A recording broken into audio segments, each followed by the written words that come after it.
parents take sister on vacation instead of me later on. She ruined the family vacation and got arrested. Now my parents finally realize her true colors. I, 23F, have a younger sister, Lisa, 18F, who I believe is the true incarnation of evil on earth. I have tried my best to convince my parents over the years to see the truth, but they never believed me, at least until now. For context, my parents and I have always had a somewhat strained relationship, mainly because of Lisa. My parents absolutely adore her because my mother had a miscarriage, and she lost the baby, which deeply affected her. Lisa, born a few years later, was regarded as their miracle child, a beacon of hope and joy that healed the pain of their previous loss. My parents showered her with affection and attention, turning her into the center of our family universe. Now let me be clear, I loved my younger sister when we were children. It's just that I slowly started realizing that Lisa had an incredible talent for manipulation that none of my family members were able to grasp. She knew how to twist the story in her favor, and she was a master at playing the victim card. Once, on my birthday, I got this amazing antique pocket watch from our grandparents. I was so happy with it, as my grandmother told me that it was a family heirloom. But Lisa, well, she was clearly jealous and kept asking if I could share it with her. I said no because it was a gift for me on my birthday. She tried to persuade our parents, but since it was from our grandparents, they couldn't do much. That night, Lisa, who knew I was terrified of spiders, placed a house spider inside my pillowcase, ensuring I would discover it when I went to bed. I awoke to the horrifying sensation of a spider crawling over my skin and started screaming. My parents rushed to my room, concerned. Lisa acted all surprised and caring, but later, she admitted to me with a creepy grin, when we were alone, that she put the spider there to teach me a lesson. I was shocked by how casually she confessed, without any remorse. Another time, I remember when I had a crush on my classmate, Mark, and I finally had the courage to invite him over to watch a movie with me. I was feeling all giddy and excited, and had carefully picked out a dress to impress him. But as soon as Mark arrived at our house, Lisa deliberately spilled a glass of juice all over my dress and started laughing at me. I was mortified and had to change, all while trying to hide my embarrassment. As if that wasn't enough, Lisa started telling Mark embarrassing stories from my childhood, making me feel utterly humiliated. She didn't leave us alone the entire time we watched the movie. When Mark was about to leave, Lisa smirked and told him that he could do much better than me. Mark, who had been uncomfortable the entire time, left in a hurry. I just couldn't believe how cruel and cunning my younger sister could be. Over the years, I told my parents about her antics several times, but they always chalked it up to her being young and naive. They just couldn't see her for who she really was. Whenever I complained, they dismissed me and thought of me as the troublemaker in the family. So I eventually stopped speaking up about her. Lisa continued being their favorite child, while I always felt like the outsider in my own family. I focused on my studies and managed to get into a good college. This gave me a chance to move out of our house and have a better life. In college, however, every time I returned home during breaks, Lisa made it abundantly clear that she despised having me back in the house. She would deliberately ignore me, refusing to engage in even the most basic of conversations. During family meals, she would avoid sitting next to me or interrupt me if I was talking to our parents. Her constant need to undermine my presence was evidence that she despised the idea of me being around and was determined to make my visits as uncomfortable as possible. Lisa even used to mess with my stuff, pretending that she needed to borrow things, but would often damage or lose them instead. My parents did nothing when I tried to complain, and instead urged us to get along with each other. As a result, I began avoiding coming home during breaks. I would come up with excuses to spend my breaks with my college friends' families instead. Truth be told, my parents didn't mind as much and chalked it up to me being independent and wanting to enjoy some time away from home. When Lisa graduated from high school, she didn't have the grades for college, so she settled for community college instead. This meant that she never had to move out of our parents' place. These days, I am working at a multinational corporation in San Francisco, and I genuinely enjoy my job. I sometimes stay in touch with my parents, but I rarely visit back home. I don't maintain any contact with Lisa whatsoever. Now, coming on to the story. My father recently had a near-fatal heart attack. Fortunately, he survived by some miracle and was rushed to a hospital.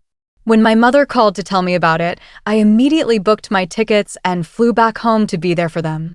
The doctors prescribed numerous medications for my father and strongly advised him to start working out. Since being discharged, my father has expressed wanting to spend more time with us as a family and told me how lucky he was to be saved from the brink of death. I understood where my dad was coming from, so I continued spending a few days at our house. My job has the option to work remotely, so it was no problem. However, I noticed that Lisa was deeply agitated that I was back. I tried my best to avoid her because we were both older now, and I didn't want to argue after our dad's heart attack. One morning during breakfast, my father suggested that we all go on a family vacation, as it had been a long time. Since we all went somewhere together, initially I had my reservations, but knowing how important it was to my dad, I agreed. As for Lisa, well, she wasn't thrilled about it, but she had no choice but to go along with the plan. My father made all the arrangements for our flights and accommodations. I had planned my leave from work in advance and informed my colleagues not to contact me during this time, as I genuinely wanted to enjoy quality time with our parents.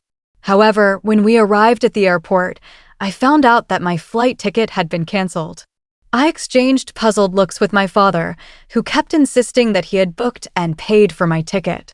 When we checked further, it turned out that out of the 4 tickets, the one with my name on it in particular had been mysteriously canceled. As I stood there trying to comprehend the situation, I looked over at Lisa. She had a sly smile on her face as she stared at me. It was a look I had seen so many times before, the same expression she wore when she had successfully pulled off one of her manipulative tricks. I realized at that moment that she was the one who had canceled my ticket, probably from my father's computer. I started yelling at her as she continued to stand there, smiling at me. I pointed out to my parents that it was Lisa's doing, as she never wanted me to go on this family vacation in the first place. Instead of believing me, my mother immediately dismissed my claim, saying, "Your sister would never do something like that." She went on to tell me that I should stop being jealous of my younger sister and that it was just a freak accident that my ticket had been canceled. My father also tried to justify that this might have been an airline mistake and that I should not blame it on my sister. I was utterly frustrated that my parents couldn't fathom that their beloved miracle child would be behind such a deception. At this point, there was nothing that I could do. My ticket was already canceled, and there were no other flights for that day. While it was possible for me to catch a flight the next day, I didn't relish the idea of returning home, booking a new flight, and traveling alone.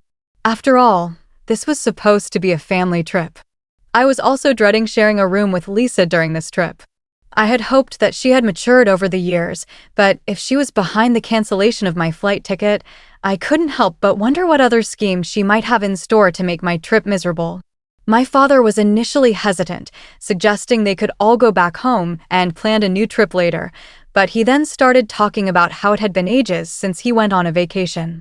My mother agreed, telling me that I always travel a lot for work, so I wasn't going to miss out on much on this trip if I didn't go. Their comments really got to me. It felt like they wanted me to insist they continue to go on this vacation without me. I told them that they were welcome to continue with their vacation if they wanted, and they readily agreed.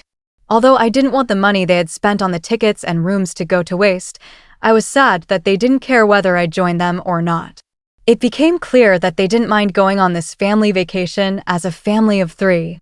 So there I was, standing alone at the airport as my parents and Lisa headed for their much-anticipated vacation. I decided to return to my home in San Francisco, not wanting to spend a day further alone in our family house. I tried my best to put the incident behind me and focused on enjoying the rest of my leave that I had already taken from work. I reconnected with old friends and spent my days engrossed in books, turning my break into a solo staycation. During the trip, my parents would sometimes video call me, and I could see how much they were enjoying the trip without me. It was like my absence didn't really affect their trip in any way. Although I wasn't too heartbroken about missing the vacation, I couldn't help feeling excluded. It was yet another reminder of the favoritism that had always existed in our family. I hoped that someday they would see through Lisa's true nature, and I guess my wish finally came true. A few days into their vacation, I woke up to several missed calls from my mother. Worried that my father's health might have taken a sudden downturn, I immediately called her back. Thankfully, she picked up, but she sounded extremely distressed. I asked her if everything was okay, and she went on to explain that something deeply troubling had happened. Apparently, my parents had noticed that my father's essential heart medications were disappearing day by day. It was an alarming situation, as my father couldn't afford to miss his medication given his fragile health. They were in a foreign country and didn't know if the same medicine would be available outside of the US. They were genuinely concerned about the missing pills and searched their room everywhere in vain. My mother had gone to Lisa's hotel room, which was adjacent to theirs, to borrow some sunscreen while Lisa was out. To her utter shock and dismay, she discovered all the missing medicines carefully tucked away inside Lisa's bedside table. It was a chilling revelation, and she immediately called for my father.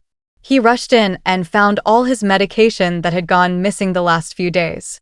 I guess this is when the truth dawned on them that their beloved daughter, the so-called miracle child, had been intentionally jeopardizing my father's health and putting him at great risk. My mother's voice quivered as she asked if they should confront Lisa about this. I asked her not to speak to Lisa about this until they were back home. They needed to gather their thoughts, emotions, and evidence to face Lisa with the undeniable truth. I knew that speaking to Lisa now would be futile, as she was a master manipulator and would likely concoct excuses to evade responsibility. However, something unexpected must have transpired. That night, my parents must have confronted her about it. I received a late-night call from my father, his voice trembling as he informed me that Lisa was in jail. I was taken aback. He recounted that Lisa had a full-blown tantrum when they asked her about the medications, throwing objects and shouting insults. Her rage was targeted primarily at my father, accusing him of booking a ticket for me, when he should have never allowed me on their family vacation. She told them that if they continued having a relationship with me, she would teach them a lesson that they would never forget. Lisa continued to lash out, and the situation escalated rapidly until someone from the hotel called the authorities. When the officers arrived, she refused to calm down and insulted them, which led her to be taken into custody. Lisa would be released after 24 hours, and there was nothing that my parents could do at the moment. Desperate to return home after Lisa's release, my parents had then tried to reschedule their flight. However, their plans were foiled when they discovered that their passports and wallets were missing. It turns out that Lisa had either discarded their passports or hidden them away, but for now, they were stranded in a foreign country with no passports or wallets. I guess this was the first time that my parents started to see my sister for who she really was. My mother, who had persistently defended Lisa for all these years, was now begging me to help, as they didn't have any money or their documentation to fly out of there. She was overwhelmed, shocked, and distraught at the realization of her angelic daughter's true nature. I told them not to worry and that I would send them money using Western Union, but they had to find their passports first so they could return back home. I was certain that Lisa hadn't discarded them. My parents were finally realizing that I had been the honest one all along about her antics and were grateful that I was helping them out despite them not taking me on this vacation. They apologized for their behavior. While part of me wishes I could forgive my parents, it's hard to shake the feeling that I've been deprived of their love for all these years due to their favoritism towards my sister. So I'd ask, am I the asshole for not forgiving my parents, that they went on this vacation without me, and now that they get a taste of it, they come back begging for my forgiveness? Update 1. Every day, my parents call me with updates, and I am growing increasingly anxious about their situation. You see, after Lisa was released from jail the next day, my parents threatened her to give them back their passports, or they would call the authorities on her again. Faced with no other choice, Lisa eventually revealed where she had hidden their passports. Upon their return home, my parents confronted Lisa and made it clear that she needed to gather her belongings and leave. It had become abundantly clear that they had reached their breaking point, finally realizing the truth about their daughter's manipulative and harmful actions. She might jeopardize his health again by stealing his medicines. This started another screaming match between Lisa and my parents. During this confrontation, Lisa began to hurl accusations at my parents, expressing her anger and resentment. She told my parents that she didn't want to share them with anyone else and claimed that she had been pushed to the brink when they invited me for the trip. She kept insisting that my parents should disown me, emphasizing that she was more than enough for both of them. It was at this moment that my parents must have realized the depths of her jealousy and the extent to which she resented my place in our family. While they tried to placate her, she kept yelling accusations at them, and in a fit of desperation and anger, she claimed that she would go around telling everybody that they had neglected her when she was a child and mistreated her during her formative years. She was basically going to accuse them of parental negligence. Lisa then threatened to go to the police and make false statements against our parents if they continued to ask her to move out. This genuinely scared my parents, as these fabricated allegations would put them in a difficult position, particularly since they are well-respected doctors in our community. The mere thought of their reputation being ruined by false accusations has since left them feeling trapped and anxious. In the past few days, Lisa has continued to make our parents' lives more and more difficult. When she found out that they were talking to me regularly nowadays, she got really mad and started breaking dishes in anger. What's worse, she keeps stealing their car keys and hiding them, which makes it hard for them to go to work every day. Just tonight, my mother called me in tears after another bad incident. During dinner, Lisa had a big tantrum and yelled at them because she wanted my mother to cook for her. When she refused, because she was tired from work, Lisa went on a rampage and started breaking furniture around the house. Then she went to her room and turned up the music really loud, which prevented our parents from getting a good night's sleep. The situation keeps getting worse, and it's taking a toll on my parents emotionally and mentally. I am increasingly concerned about what might happen next. While I had hoped my parents would see Lisa's true nature, I now worry that she could pose a real threat to them. I can't even return home at the moment because it might trigger her further and lead to more explosive confrontations. I'm doing my best to persuade my parents to consult with a lawyer so we can find a permanent solution to this ongoing crisis. The legal route seems like the best way to protect my parents and restore peace to our family. Update 2. Lisa has been arrested, as many of you predicted. With Lisa's increasing antics, this was bound to happen. One night, she came at our parents with a knife during a big fight. This terrified my parents, and they were forced to call the police. The officers swiftly took her into custody, placing her under arrest on charges of assault. With Lisa in custody, our parents decided it was time to pursue a more permanent solution. They consulted with an attorney who advised them on the legal process for evicting her from their home. They filed a formal eviction notice that said she had to leave. They knew it wasn't easy, but it was necessary to make things safer. Our parents didn't want to continue pressing any charges on her, as they just wanted her to move out. They bailed her out of jail and handed her a formal notice telling her she had to move out. It had all the legal stuff explaining why she had to go and when she needed to leave. My parents made sure they did everything by the book, so Lisa couldn't challenge it. Next, they went to court with their lawyer to start the eviction process. It meant filing a lawsuit against Lisa. This was all pretty hard on my parents since it was their own daughter they were taking to court. They felt really sad, guilty, and like they had no other choice. The court finally gave an official order that said Lisa had to leave the house. If she didn't go on her own, they would have the legal right to make her leave the property. Lisa is going to be out by next week. My parents can finally breathe a sigh of relief, knowing that they have taken a step toward getting their home and peace back. It's been a tough road, but they're hopeful that things will get better once Lisa moves on. I have stayed in touch with them throughout this ordeal and plan on bringing them over to San Francisco for a few weeks. It's a way to give them a break and let them relax after all they have been through. I am sure they could use a change of scenery and some time away from the stress Lisa has caused. Plus, it'll be a chance for us to spend some quality time together, and I want to support them as much as I can. Update 3. I have received hundreds of comments under my post, and it's taken me some time to go through them. Many of you have suggested that we should consider getting Lisa checked out to see if there might be a mental health issue at play here. The thing is that since she's an adult, we can't force her to go for a checkup against her will. Due to her sudden violent outbursts, we don't want to push her and make this situation more complicated than it already is.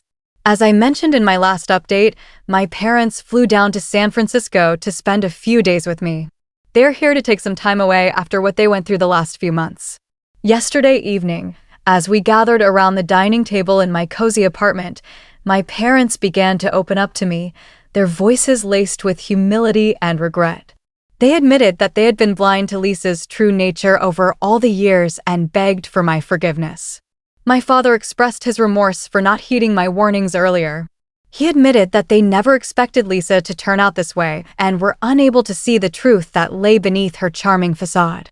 My mother echoed my father's sentiments and acknowledged the gravity of their mistake in dismissing my concerns about Lisa's behavior over the years. Her voice trembled as she voiced the pain of realizing how they had failed me by favoring her. I let them know that I appreciated them taking the first step in seeking my forgiveness. I shared several painful memories of the years of torment I endured due to Lisa's actions. My parents listened, utterly shocked and dismayed at the extent of what I had endured on my own. They acknowledged the pain I had gone through and expressed regret over the isolation I felt in my own family. My parents recounted how their favoritism toward Lisa had clouded their judgment because they never had expected to get pregnant with her and always considered her to be their miracle baby. With sincerity in their voices, they begged for my forgiveness for all those years. It was a bittersweet moment for me, as I had always wanted their acknowledgement. While it may not have been the ideal way to mend our relationship, it was a turning point that brought some much-needed honesty and clarity to our family dynamic. We were, for the first time in years, truly acknowledging the issues that had plagued our family. I told them that it would take me some time to trust them again, and we all agreed to work through this together. For now, I plan to make the most of the time I have with my family while they are here with me for the next few days. Update 4. As the days passed, my parents and I spent more time together, exploring the vibrant streets of San Francisco, enjoying leisurely meals, and simply relishing each other's company. It has been quite a journey to reconnect with each other by rebuilding the bonds that had been frayed by years of favoritism and denial. I came to understand that their decision to seek solace with me was not just about physical distance from Lisa, but a desire to rebuild the family they had almost lost. They needed a fresh start, and so did I. My parents and I have since discussed what to do with Lisa. She is currently staying at one of her friends' homes. We can't simply abandon her, despite the turmoil she has caused in our lives. As parents, my mom and dad feel a profound sense of responsibility toward their daughter, even if her actions have been unforgivable. We have come to terms with the fact that her behavior might not be just willful mischief, but might be indicative of deeper issues. We plan to explore the possibility of a mental health evaluation to better understand her condition. However, since Lisa is an adult, we can't force her into such an assessment and plan to find a way to encourage her to seek help voluntarily. My parents plan on reaching out to Lisa once they are back home to see if she is open to a discussion. I don't want to contact her because she still holds a strong grudge against me, and I'm trying not to worsen the situation for the sake of her mental health. Considering the past incidents of aggression and violence, I have encouraged my parents to meet her at a public place so that she would be forced to control her emotions. Our primary goal is for Lisa to grasp our perspective and, most importantly, recognize the deep love and concern we hold for her. It's not about assigning blame, but rather about coming together as a family to address the issues that have strained our relationships.